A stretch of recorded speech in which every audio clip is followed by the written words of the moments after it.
சமையல் இன்னும் எதுவும் பண்ணலையா? பசிக்குதா? எதுவும் பண்ணல. சமைக்கவும் செய்யணும், பாத்திரமும் தேய்க்கணும். பொறுமையா தான் செய்யணும். நீங்க ஏதாவது செய்றீங்களா? பாத்திரம் கம்மியாக தான் இருக்கு. நம்ம பாத்திரமே தேய்ப்போம்.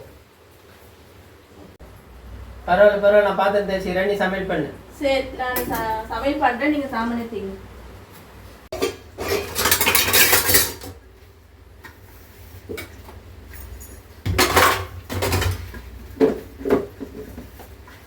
தேய்ங்க சீக்கிரம், டைம் ஆகுதுல்ல. சீக்கிரம்ன்றீங்கல்ல. எவ்வளோ பாத்திரம் வந்துக்கினே இருக்குது.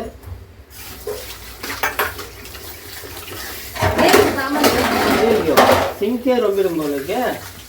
இது பேசாம சமையல் பண்ணிருக்கலாமோ? நான் சமையல் பண்ணியே முடிச்சுட்டேன். நீங்களும் சாமான் வச்சு முடிக்கிறீங்க. சமையல் தான் முடிஞ்சிடுச்சே, சாப்பிடுவோம். சரி, சாப்பிட்டு நீங்க தான் திரும்ப சாமான் தேய்க்கணும்.